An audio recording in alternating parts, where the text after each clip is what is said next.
everyone to It Matters Radio. My name's Monica Brinkman. If this is your first time joining us, and with me as always is my wonderful host, Kenneth Green. And I say host because we both host the shows, or we can both be co-hosts, whichever way you want to look at it. So, hi Ken, how you doing? I'm doing well, Monica, and how are you? Great. I'm so excited. I think many of you will see a gentleman sitting here with us. And let me introduce you to Bruce, Mississippi Johnson. Hey. I love the Mississippi in there. And, yeah. I know that, Bruce, they gave you that title because you were in another country, correct? Yes, I was, yeah. And this kind of let them know that where your roots were from. Yeah, well, funny enough, I got the name from a French guitarist who worked in my funk band when I had a funk band back in the day. And she started a blues band and she invited me to join. And she says, we should name you Bruce Mississippi Johnson. And I was like, okay, cool, let's do it. I love the name, it's catchy. Yeah. There's a lot of Bruce Johnsons out there, but there's only one Bruce Mississippi Johnson. Yeah, folks, if you Google him, by the way, if you Google him, he comes right up the top if you add that Mississippi in there. Yeah. One of the things that comes up is that some of his YouTubes, and because Bruce is a musician, in case you didn't pick up on funk band and blues, he's a really good musician. Yeah, and one thing I have to say, and you'll be hearing a sample of Bruce's music at the end of the interview, but he combines blues and jazz and different types of music, and does it with just his own style, and you'll see that. But today we invited Bruce to join us because, as you know, we have been talking about communicating with each other, throughout the world, within countries, because there's changes that are going on right now. And unless you don't ever watch the news or, do social media at all, it is a Black Lives Matter movement that is at the surface right now. And there's a lot of controversy over it. So we think the best way to deal with controversy is to talk to people and learn of their own experiences. Now, Bruce, you have had so many experiences. I mean, from Mississippi, Yes. You were in the military. Tell us some of the countries that you've visited, so people get to know that a little bit about you. Okay. I joined the Marines in 1977 out of high school. I was initially stationed in Camp Pendleton, outside of Oceanside, California. From there, I stayed there for a year. From there, I was transferred to Kaneohe Bay Marine Base in Hawaii, where I served for 3 years there. And while I was a Marine there, as I was infantry, I was sent out on what they would call Westpac floats. So I jumped on an aircraft carrier, my unit, and we traveled all of Southeast Asia. So we did Philippines, Japan, China, we did Thailand, we did Singapore, several countries. We do that over a few months. So I did a couple of tours of that. And then when my time was up, I didn't have anything that was pulling me away from the military. I didn't have anything on the map that I felt like I needed to do, so I re-signed up for an additional 3 years, and then I was sent to embassy duty, where I trained in Quantico, Virginia, and then I was stationed in Kinshasa, Zaire for 14 months.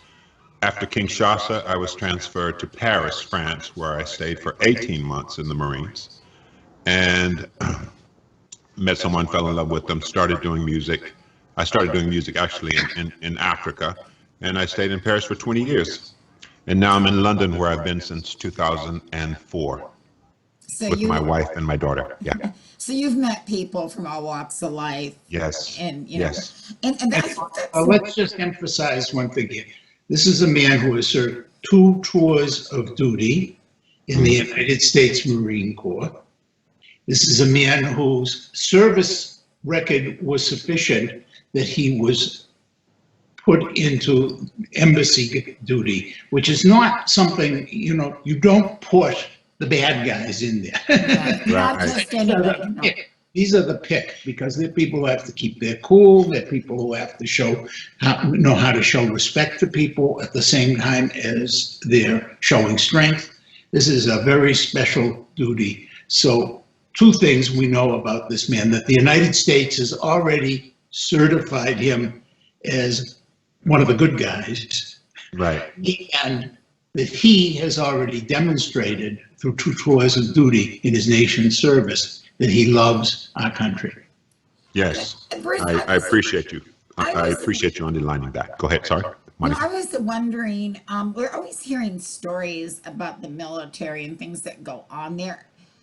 I know that you had done this some years ago. At that Yeah. time, were you treated different, or anyone in your company, than, let's say, than the white soldier? Oh, absolutely. It was terrible. Terrible. It broke my heart. Because when I signed up for the Marines, I'd see the recruiters come to high school. I was in the ROTC course in high school. I had my uniform. I don't know how I got on that track, but anyway, I met the recruiter.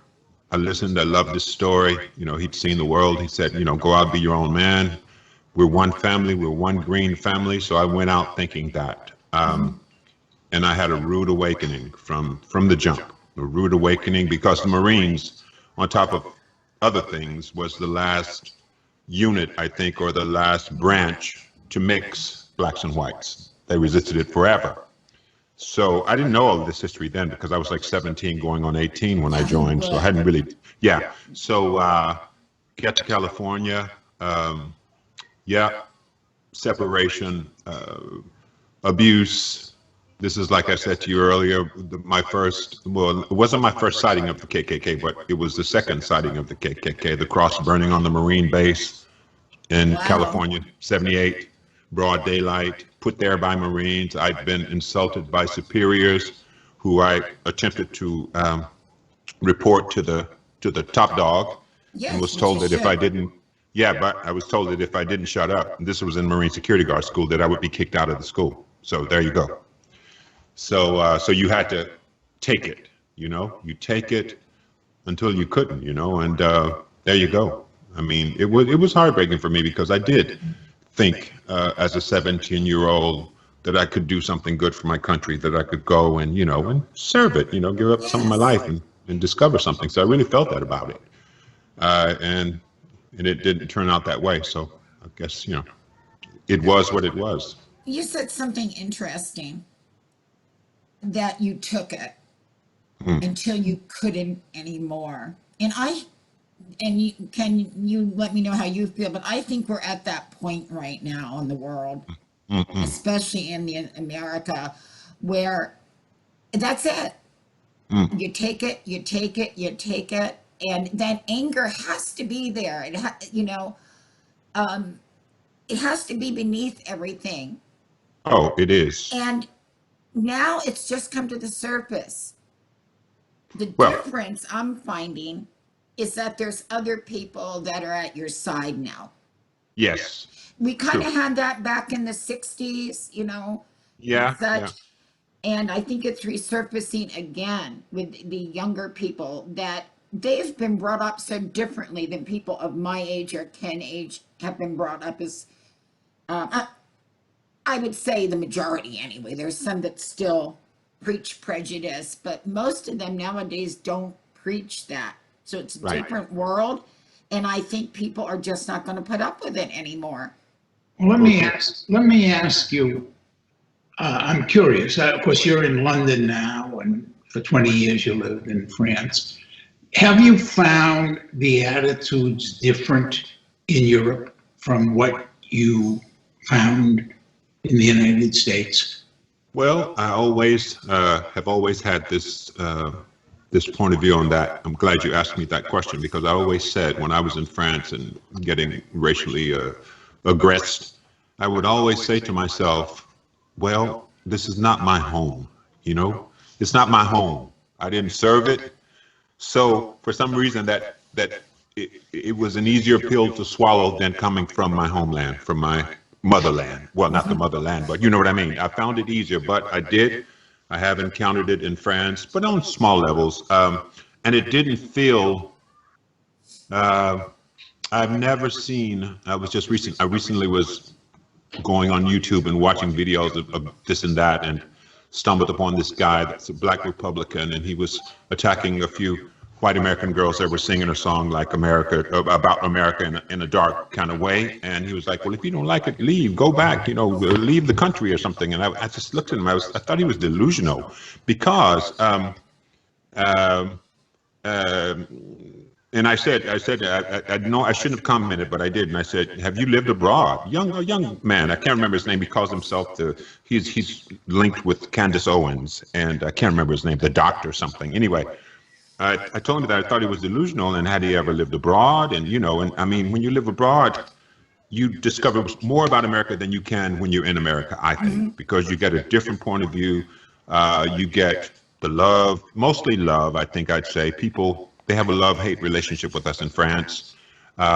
Italy was a different thing. I've spent a lot of years in Italy, and I have been racially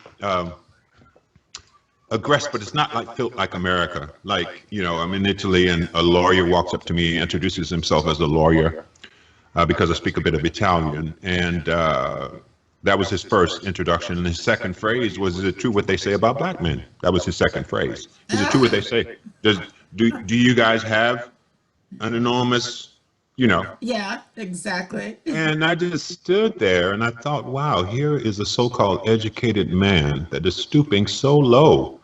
And how many times did I see that in Italy, in the South? I mean, these are people in the South, but I mean, the police putting his hand on his gun because people called the cops on me. I was performing in a small city way down south, beautiful city near a beautiful place near the tip of the hill of Italy. And I was waiting outside of a phone shop to be picked up by the musicians to go and do a gig. And we gigged for like a month and a half there in the summer. We gig all night from like 10 until 5 in the morning. And these people had seen me for years, but they called the cops one day, and the telephone shop that I was standing in front of was run by friends of mine, but it was closed. So they came up, and I stood there, and one guy's got his hand on his gun. The other guy was more sensible. It was like good cop, bad cop. And it hurt, but it didn't hurt like America. It didn't hurt like America. Nobody is really telling you to go home, No one's telling you to go home, back home. And I'm here to tell a whole bunch of folks, I've lived in Africa, and Africa does not feel like home. I don't care what anybody says. And I'll tell you why, because when I was in Africa, I felt that in Zaire, I felt that the image that the Africans had of Americans at the time would have been Michael Jackson, would have been Carl Lewis, because I'm 60 years old. I know you guys are a little bit older, but I'm 60. Right. And I thought that the images that they got of Black America through the entertainers wasn't necessarily the type of black man that I considered myself to be. They didn't represent my values. I didn't have a monkey and a gigantic, all this, and I wasn't, and I didn't think that the images that they necessarily had were positive images for them. And at the end of the day, a lot of Africans still look at us as slaves or children of slaves. They're not necessarily going to look at us on the same level as another African that possibly would be from wealth or something. You know what I mean? I think we're not looked at as we think we might be.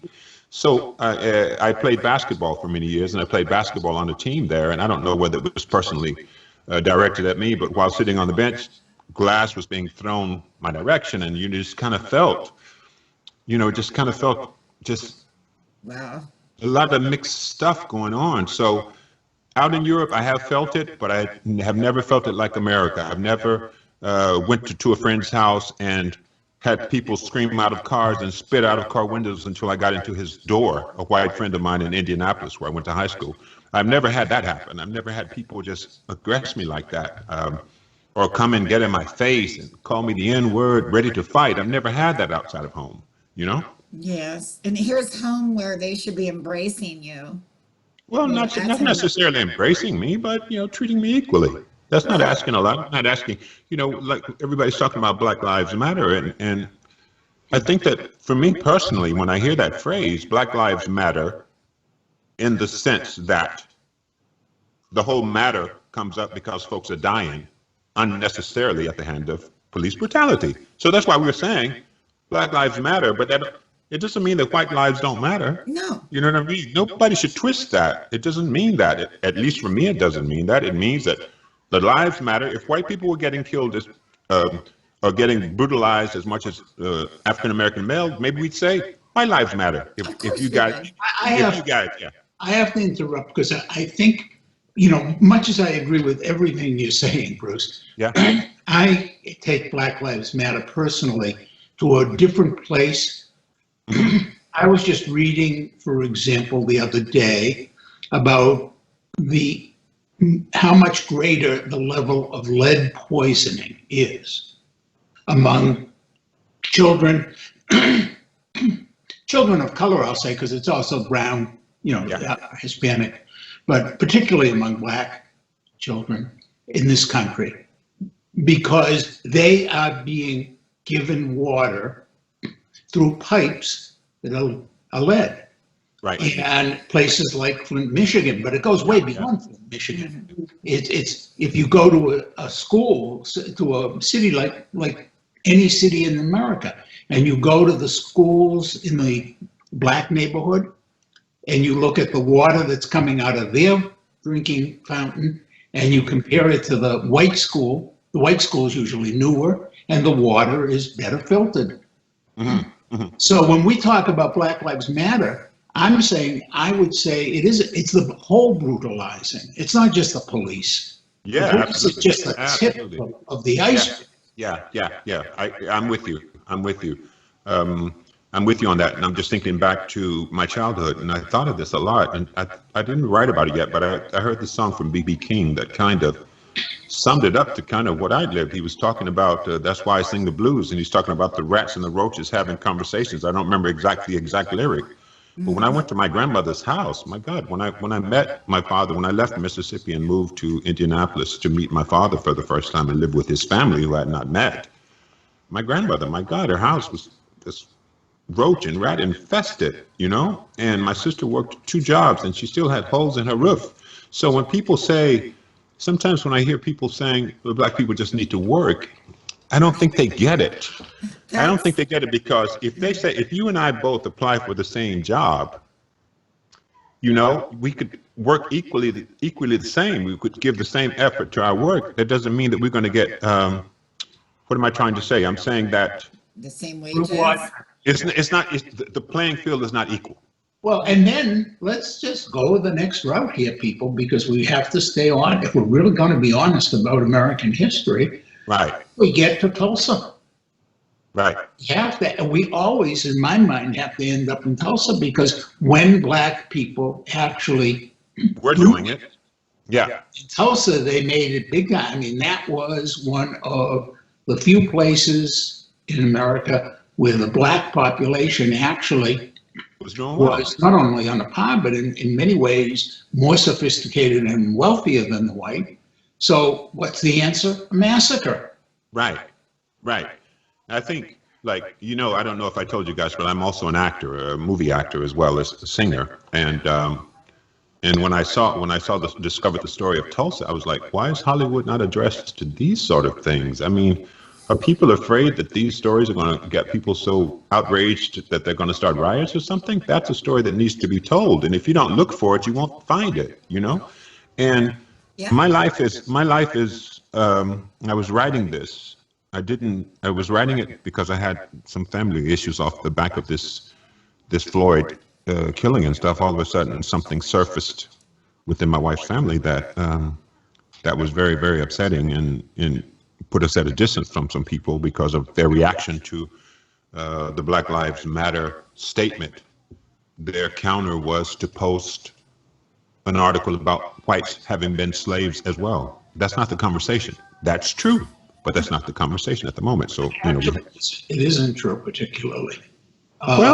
There's a whole bunch of distortion around that. The difference with the Irish, for example, they were not slaves. They were in servitude. Yeah, that's what they say. But yeah, they were not. They were free though. They were free.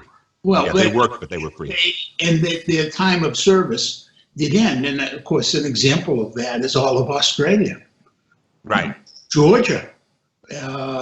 So when they talk about it being slavery, the difference was your children were not slaves. Right. And you did have a term of service. Now, I'm not saying it was right. I'm saying, I mean, a lot of the Irish experience, we could go on for weeks talking about the horrible injustices and how the church fed into those injustices too. Oh, I know. Yeah. I discovered that. But it isn't the other thing is, though you said something earlier, and I think it is very relevant. You had mentioned that for blacks, for Africans, Black Americans are seen as somehow still slaves. And this is my point of view, I think.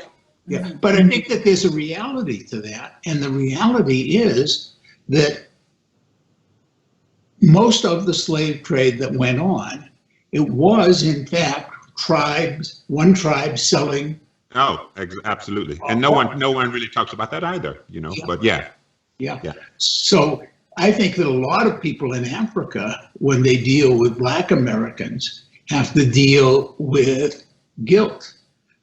And one of the things I think that this country did, and I'm this is my own personal historical take. I think we made a terrible historical mistake electing Barack Obama as the first Black president. And why is that? I have to hear this. He's not Black American. He is an African American. He is first generation. He is, when my grandparents came here, they came from Eastern Europe. My parents were first generation. Mm-hmm. You could not say they were American Jews. Mm-hmm. They were Eastern European Jews. Okay. Barack Obama was the son of an African man, a very intelligent and politically aware African. He then lived in Hawaii, which, for all its faults, is certainly less likely to produce a traditional or typical, or whatever you want to call it, Black American experience. Yeah. So he really, now Michelle, on the other hand, is a Black American.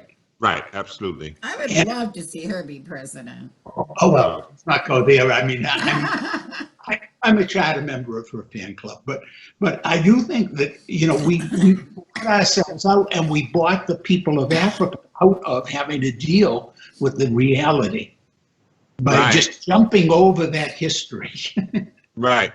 You know what I see what you're saying. I see what you're saying, and it's kind of on a lighter level makes me think of all of the Black English actors that they're using to play these historical Black figures, like Martin Luther King, which was an English actor. Harriet Tubman was an English actress, and I'm like, come on, guys, come on. You got how many excellent actors in the States, Black American actors, that could have played those roles. Yeah. And that I would think would have brought the appropriate pain to the role of the portrayal of these people and their suffering, because they know firsthand, or indirectly, exactly what it was about. So I always kind of had an issue about that. But on the Obama tip, I think that I see what you're saying. I didn't feel that as much as what I felt about Obama's existence as a president is that we are living the backlash of the first Black American president. This is what I think. It's a backlash. This is what we're going through. People hate it. Some people hated that. No, you're Didn't right. want to be represented. Yeah, this is what I think. From day one, and they're still hating it, and it's like, oh my God, get over it. Yeah, but to a point of electing someone like Trump. Mm-hmm. That's what I think. I don't think anyone could tell me that Hillary Clinton would have been a worse candidate than him. No. I just can't see it. Anyway, I think we've lost Kenneth. I know that it's turmoil in the States right now for many people, but this is something that had to happen as far as I'm concerned. Oh, yes, I'm with you. And something had to be a breaking point. Yeah. And Bruce, I want to say something about you also. You've done many different types of songs, but you do also perform songs that have meaning in it. Yeah. And to me, it's one of the most important ways to get messages across to people so that we can join together and unite. Yeah. because music, people adore music. Mm. And of course, if they like a song, they're going to keep listening to it. And they're going to hear all those words, and then they're going to be singing it to somebody else. Right. Right. So I'm so Yeah. happy that you've done that along with your other songs. Because, guys, we're going to have Bruce's website down at the bottom of the podcast, so you can go take a look at it. His YouTube channel where you can listen to many songs, and we hope you'll purchase some of them. I just want to let everybody know that Ken loves all of us, but he had technical problems. And that Oh, yes. happens. I mean, it's funny nowadays you'll be watching the news and all of a sudden they'll have a problem because they don't have all the high tech that they used to have right now because people are, from their homes. They're using Yeah. Skype and Zoom and everything else too. Yes. Yes. When you mention me having songs of meaning, I don't remember. I think that when I started singing, I was introduced to Gil Scott-Heron. Gil Scott-Heron was very, very, his lyrics were always very involved, socially aware of the moment. He was calling things before they'd even happened. And as I learned his songs and did covers of his songs, I think that must have affected me because when I look back at the first songs that I wrote, I mean, I could pull out 5 or 6 lyrics that are talking about my pain from, I've got one song that I wrote about my experience in the military and feeling that I had to run away from America because of the color of my skin. Then I wrote another song saying that one day we would change places, and would you have the empathy that I'm asking you to have for me right now? A song called One Tomorrow. That's So, interesting because I have thought about that myself. What if it was reversed? yes. And I can bet you, if that all of a sudden happened right now, I think that the majority, not all, of Black Americans, because they had lived through it, would not be treating the white people the way we treated them. I would like to think that that's true. And what was I looking at recently? I was looking at this great discussion with Dr. Cornel West. Oh, yes. I love And it. he was on, I love listening to him as well, but he was saying at one point, he was saying to Anderson Cooper, you should look it up on YouTube. He brings him to tears. And he was saying, look at all the love that came out of, just paraphrasing it, but like, look at all the love that came out of George Floyd's funeral.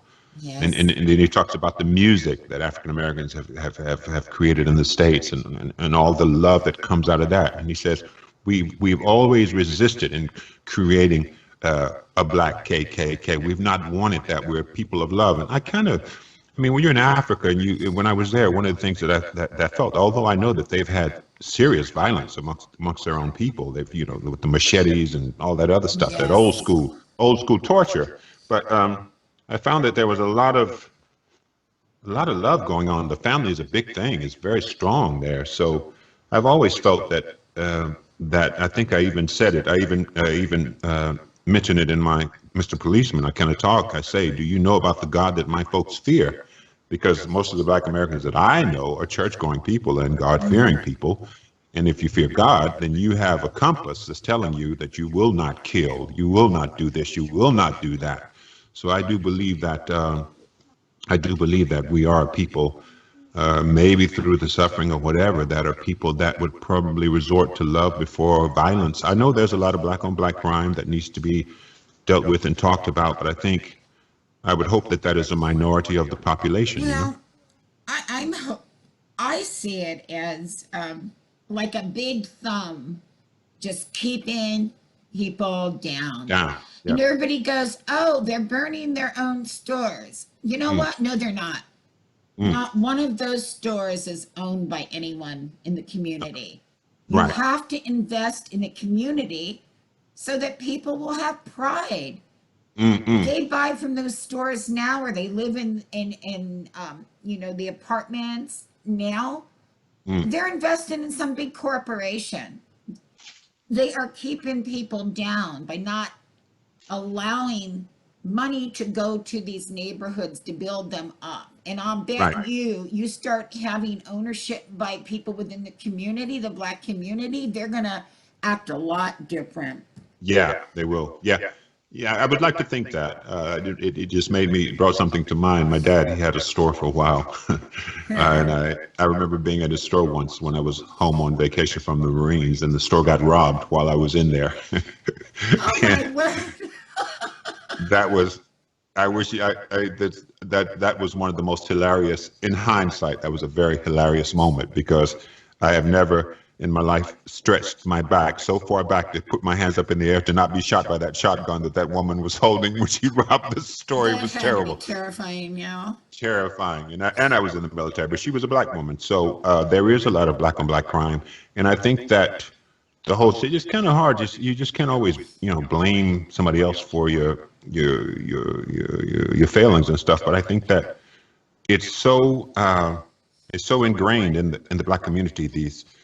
I don't think there's a lot of, I think that the thumb being on top of the people for so long does not make people love each other and themselves. You know what I mean? Of course not. You get so down and out that you can't make ends meet, and you got you got welfare, and you got food stamps, and you got all of this stuff. And I've seen the way a lot of my family have lived, and they do not have, they have not been educated to a way to the extent that they could get out of it, and have a better life. People talk about that. And what was one of the comedians saying? I think it was like Chris Rock said that even though he made, I don't know how much he said he was making, he still was was not at the top of his neighborhood. He was like, even with all the money he'd made, he was still looked down on, for what he had made. Right. So it's just like, someone was asking when I commented on that guy's post, what can we do to make things better? And people, the conversations of reparations and all of that. How would you do that? How can we move to a point where we could trust each other is the question. How can we get to a point where people are confident? I was talking to my wife today, who's white English, and we have a mixed daughter, and we were talking about in my daughter's school, which is considered to be one of the best in the part of London that we live in. Mm-hmm. There's not one black teacher in the school, and my daughter has tons of her class. If you see a picture of it, it's just like a beautiful class of kids from all over the world. Tons of Africans, Indians, everything, Italians, French, everybody, and it's beautiful. And we know these parents, and we know the kids. It's a Catholic school, and they have no black teachers really. They have some assistants, but TAs, but. We were just talking earlier, and we were saying, I wonder if it's because black people don't trust, if there are qualified teachers for the job, do they not trust the system enough to think that, okay, I'll go to this Catholic school. Well, first of all, I'd imagine they'd have to be Catholic, but I'll go to this school and I'll apply. Is the confidence there? I think it's a confidence thing. Is the confidence there to believe that you're going to be treated fairly? Every time I fill out an application in the UK, although I feel the UK I've never really experienced any sort of racism here. Every time you fill out an application, it wants to know what your ethnicity is. Why? Why does it want to know if you're black or white? Why? Why do we have these on applications? Exactly. Why? And most white people, even though there are exceptions, they're a doggone mix of races. Of course. So what kind of race is that? Yeah. Hi, Ken. Ken's back with us. Yeah. Hey, Ken. Yeah, it's called the human race, is what it's called, and I we're think all Well, normally it should be that it is called the human race, but I just don't get it. I just don't get, getting back to bringing up the subject of the national anthem. Now, I agree with Colin Kaepernick. I agree with him 100%, and I'm an ex-soldier. I agree with him because he has, as a black man, if he can't put his knee down on a song that is talking about hunting us down and killing us, then what is he going to put his knee down for? And peacefully he put his knee down. So what is it to not understand about that? And what is it when you've got people wearing bandanas, shorts with the flag on it? Those people are not respecting the flag. They don't even think of it, but they're not respecting the flag. And how many of them have picked up a rifle and went and trained to defend the country? How many? How many have had family members that have died for the country? So for me personally, as an ex-military man, I wasn't offended by the man putting his knee down. And now we see that what he put his knee down for was a just reason because of Yes. what's going on right now. When it's come to this head, then all of a sudden he did the right thing. I knew he did the right thing when he did it back then. Yeah, they tried to It, turn so many people against him. they But did. there were tons of people who were saying, no, no, he has the right to Yeah. protest this way, and he did it Yeah. peacefully. So, Now we're seeing sports teams taking a very different position where in many of the teams, what they're doing is saying, you do what you feel is right. If you Right. want to stand, you stand. If you want to kneel, you kneel, as long as you do it with proper Respectfully. respect for the people that, and you know what? Who cares? Anybody who loves America, why should we care how somebody chooses to demonstrate their position or thing, Right. as long as it is respectful of everybody else? Right. I mean, well, the I true think they're making it political. anti-Americans, That's are the people, the true anti-Americans are the ones who are saying you've got to do it this way. Right. That's against American values. Well, it's hilarious because I was watching Trump with what's the name of the Wallace, I think his name is, the news yes. the guy who interviewed him. So he's sitting there saying, Trump is sitting there saying, I believe in freedom of speech. I believe da. But all of a sudden, when Colin Kaepernick puts his knee down, he doesn't believe in that. All of a sudden, there's something wrong with that. That doesn't make sense. They don't go together, those two, for me. So yes, I was thinking about having this conversation with you guys, and since then I've run across a lot of things that I found interesting. Like there was I think he was a professional athlete or he's an actor, and he was sitting with his white wife and his mixed child, and they were going through Have You Ever, and he had like 10 questions, and they were all based around race, and he would drop a finger every time one of those things had happened to him. I think I put it down, and he didn't have any fingers left at the end of that You need that questionnaire. more fingers, right? He needed more fingers, and then there's another young athlete that has a thing called Uncomfortable Conversations with Black Men that's on YouTube at the moment that I find very interesting as well. Where he was talking to a couples the other day, a couple of mixed couples, and asking, asking each couple how they felt, how did for example, how did the white man feel seeing a white woman with a black man, asking all these questions that people may not talk about a lot, and I was very interested. It was very interesting to hear one of the people being interviewed, which is she's an Olympic skier. I can't remember her name. She's a top American skier, blonde. I think her Vaughn is her last name. Lindsey Vaughn, I believe it is. And at one point she said, I think the interviewer may have said to her, how do you feel,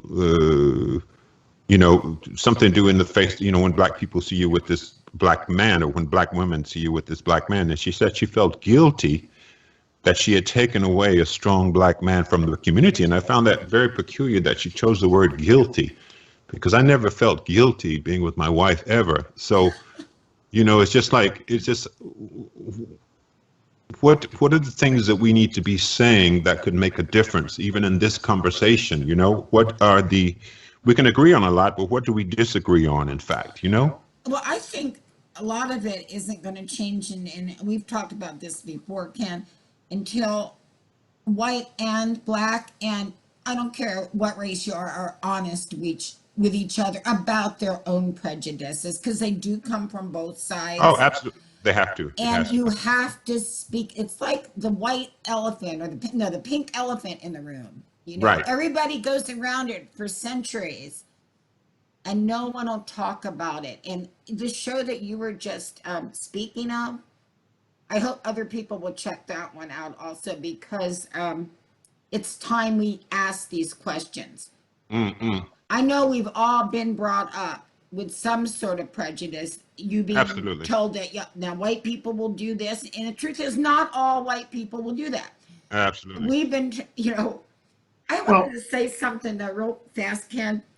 You were talking about the different ways that black families compared to white families. I know that when I was growing up, which was many years ago, I had black friends and we would go over their house and I was always welcomed and invited to eat, just like part of the family. But I bring a black friend to my house and it's like silence. Do you know what I mean? Because my Yep. parents did try to instill racism in us. Right. My brother and I didn't go for it. My other one did, and it starts right there. Right. Well, it starts at the very core of the fear. We are by our nature a fearful animal, a fearful species. Mm-hmm. And, we are much more influenced by our negative experiences and our fears than by our hopes and our aspirations. Mm-hmm. And I think one of the things that perhaps really bespeaks all of this is we all know, going back to something before my computer decided to take me out of the conversation, Right. about the Italian lawyer who came up to you Italian. and asked you, basically, is it true black men's penises are Right. bigger? That's By the way, it. this being It Matters Radio, we're allowed to use words like penis. Oh, okay, cool. Yeah. And the reality is that I feel so badly for that man. Is he Right. so fearful of his inability? Is he so insecure in his Right. man? Or jealous. Right. No, it comes out of a fear, Monica.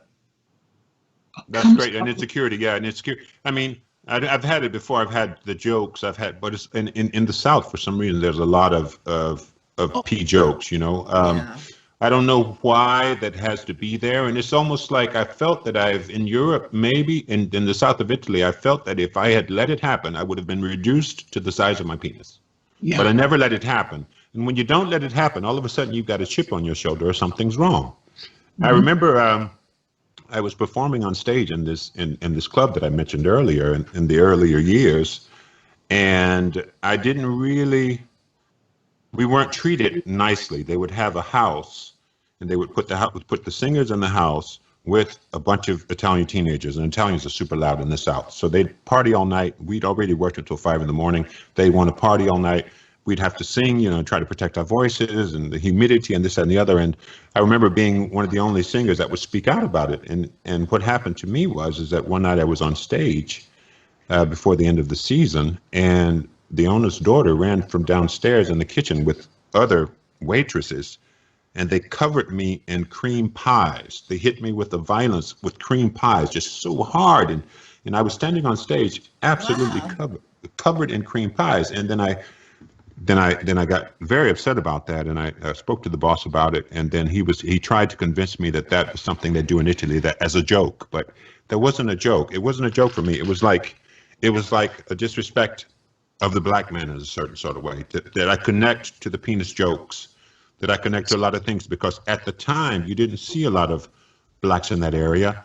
And the last time I went there, I even saw mixed couples, but it was always looked at as, well, maybe like America as well, but it was always kind of looked at as like, people like to reduce it to like a sex thing, or they want to reduce it. Yeah, they don't want to give it true weight. True validity, yeah. Yeah, validity, that the couple is there for real. My wife and I have been together for 20 years, and her family, they're not. People think, I don't know. I've heard people think that if you, like in America, you kind of hear this thing that if a black man's with a white woman, he's got like arm candy, and all of a sudden he's made it. White families are dysfunctional as black families are. Everybody's not. You know what I mean? Everybody struggle. Everybody's not wealthy. Everybody, it's just like. But the thing is, in the end of it, okay, you're not supposed to know I'm struggling. I'm not supposed to know you're struggling. Right. That's where I was going. Until we can admit our fears, our insecurities, and our pain, okay, until we can share that, we cannot hope to have the day where we can love one another. You're right. It's like that's where we can be on the same page. Is where if we can just be open enough to share those things. And you just have to wonder. I mean, this whole George Floyd thing, it just kicked up so much stuff around my life and my wife's life. The conversations that popped up, the stuff you were surprised that you would read from people. It just so much popped up. And when I think of George Floyd, I think that this dude, his life never could have. I bet if he'd lived it out, it never could have had the impact that it is having on race relations right now. If he had lived out his life just as he was, there's no way. I think that one of the things that fascinates me about him, but before I say this, I'm going to point out we've run awfully long, even though it's not here. And we probably ought to just say this right up front. Folks, we've been talking with Bruce Mississippi Johnson, a wonderful musician. You're going to get to hear him music a little bit. Later in the week, we're going to put up another piece by him. Bruce, will you come back? I'm going to ask that. Yes, absolutely. Okay, because there's a conversation. There's so much more to talk about. Yeah. Now, I'm going to say something, and I hope it offends people enough so that it'll leave them thinking for a minute. About 2,000 years ago, not quite 2,000 years ago, a young man in his 30s was killed by the authorities, and it made a difference. Sadly, although I do not think George Floyd was the equivalent of Jesus. I was thinking that before you said that, I didn't want to say it, but that's what I was thinking. I'm hoping that his death by the hands of the authorities will maybe reawaken us to some of the message that guy 2,000 years ago said, which it basically boils down to that if we do not all love each other as brothers and sisters, if we do not love each other as fellow children of the Creator God that we believe in, then there is no hope for us. Mm-hmm. That the only hope, I mean, we talk about heaven, we talk about resurrection, we talk about all these things, and they're wonderful things to talk about. What I believe or you believe, we all have some notion of some kind of positive outcome. And I believe in my deepest heart that we can never, ever, ever reach that positive outcome until we acknowledge that responsibility for one another. Right. And you know what gets me about that? God's the creator who created mankind along with everything else, the earth and everything else we have. So we are all a part of him. When we're hurting each other, we're hurting God himself. Mm. Yes. Now, how else could it be? It doesn't matter the skin color. We're all part of the source. Yeah. And I'm going to leave it with that. And Bruce, you get in touch with us and we'll get you scheduled for another interview in the future. Absolutely. But I want you guys to listen to this music. And it's called Mr. Policeman. Listen to the words. And with that, I want to thank you, Bruce, so much for joining Ken and I today. Thanks for having me. And everyone take care and enjoy. Bye-bye. Thanks, guys. Bye.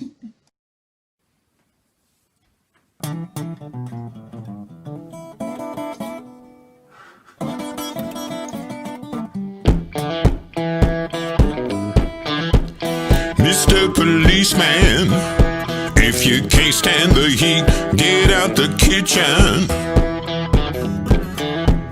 Mr. Policeman, bringing hate to the beat, you ought to listen. 'Cause the scene will come out of a well-stitched plan. Well, if you keep sowing doubt in a brother man, well, Mr. Policeman, at the end of the day, that badge you claim dead. Mr. Policeman, if you can't walk away, no need to shame it, 'cause you chose to face, oh, the criminal few. So why reach for a gun when your word could do? Hey, hey, hey, hey, hey, hey. Hey, hey, hey, hey, hey, hey. Hey, hey. Hey, hey, hey, hey, hey. Mr. Policeman, do you know about the God that my folks fear? Mr. Policeman, the one that takes the wheel when you draw near. Well, a brother's tired of living this aggression and fear, and a sister's tired of losing all that she holds dear.